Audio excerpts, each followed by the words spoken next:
बेटी राधे राधे।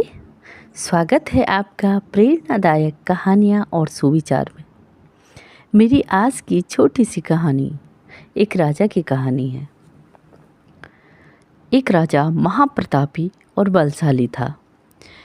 राजा के राज्य में खुशहाली ही खुशहाली थी। राजा के राज्य में सब सुखी थे।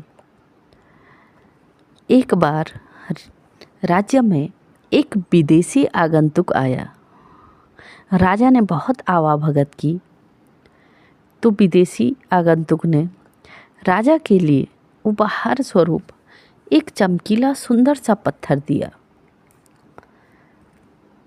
राजा के मन में उस पत्थर को देखकर विचार आया, ये पत्थर तो बहुत सुंदर है। राजा भगवान भोलेनाथ को बहुत मानता था, तो राजा ने वो पत्थर हाथों में लिया और सोचा क्यों ना शिव शंकर की इस पत्थर से एक सुंदर सी प्रतिमा बनाई जाए। राजा ने मंत्री को कहा, मंत्रीवर, जो राज्य के सबसे अच्छे मूर्तिकार हैं उनके पास जाओ और उनसे इस पत्थर से भगवान भोलेनाथ की बहुत सुंदर प्रतिमा बनवा लाओ। मंत्रीवर मूर्तिकार के पास गए। मूर्तिकार को पत्थर दिखाकर कहा कि इस पत्थर से बहुत ही सुंदर भगवान शिव की प्रतिमा बनाओ। मूर्तिकार ने पत्थर हाथों में लिया और रख दिया।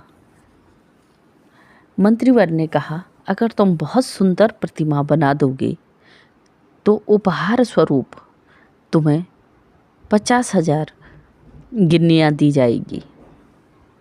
मूर्तिकार खुश हो गया। 50,000 गिन्नियाँ सुनकर सोचा, बहुत ही सुंदर मूर्ति बनाऊंगा तो और उपहार मिलेगा। अब मूर्तिकार अपनी छैनी हथौड़ी लेकर पत्थर पर भगवान शिव की मूर्ति बनाने लग गया। जैसे जैसे हथौड़ा मारता पत्थर टस से मस न हुआ। बहुत प्रयास किए, बहुत दिन लगे, लेकिन पत्थर टूटने का नाम ही नहीं ले रहा था। इस पर मूर्तिकार झल्ला गया कि इस पत्थर पर तो इंच भर भी फर्क नहीं आया। मैंने इतना प्रयास किया, इतना ठोका पीटा, पर कुछ नहीं हो रहा है। तो मूर्तिकार ने काफ़ी हथौड़े मार दिए थे, छैनी से बहुत प्रयास कर दिया था।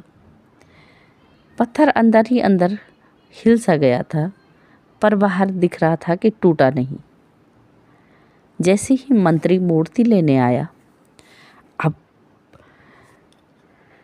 मूर्तिकार को पूछा कि क्या मूर्ति तैयार हो गई है?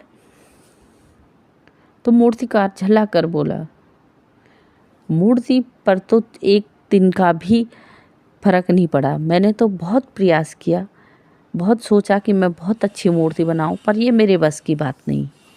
आप इस पत्थर को ले जाए और मुझसे ये काम ना होगा। मंत्रीवर ने सोचा कि महाराज के पास ऐसे ही पत्थर कैसे ले जा दूं? महाराज क्या सोचेंगे कि हमारे राज्य में कोई ऐसा नहीं कि जो मूर्ति बना सके। मंत्रीवर ने पत्थर उठाया और दूसरे मूर्तिकार के पास चला गया। दूसरे मूर्तिकार को भी वही कहा कि 50 गिन्नियाँ मिलेंगी, इससे तुम सुंदर मूर्ति बना दो। दूसरे मूर्तिकार ने एक ही बार में मूर्ति पर छैनी हथौड़ी मारी तो पत्थर में नक्काशी शुरू हो गई, क्योंकि पहले से ही उस पर बहुत प्रयास किया गया था। दूसरे मूर्तिकार ने बहुत ही सुंदर मूर्ति बना दी। मंत्री बहुत खुश हुआ। मंत्री ने 50 की जगह 51,000 गिन्नियाँ दी। प्रयास तो पहले मूर्तिकार का था, पर दूसरे मूर्तिकार के एक ही प्रयास से मूर्ति बन गई। राजा मूर्ति को देखकर बहुत खुश हुआ और मंदिर में मूर्ति स्थापित की गई। दूसरे मूर्तिकार का बहुत वाहवाही और नाम हुआ और बहुत इनाम भी मिला। पहला मूर्तिकार सोचता ही रह गया। तो ये कहानी एक प्रेरणा देती है कि हम बहुत प्रयास करते हैं और निराश हो जाते हैं और उस प्रयास को अधूरे में ही छोड़ देते हैं। तो दोस्तों, उस प्रयास को हम अधूरे में क्यों छोड़ें? उस प्रयास को एक और मौका क्यों न दें, एक और कोशिश क्यों न करें कि वो प्रयास सफल हो जाए। क्या पता वो आखिरी प्रयास ही हमारी सफलता हो।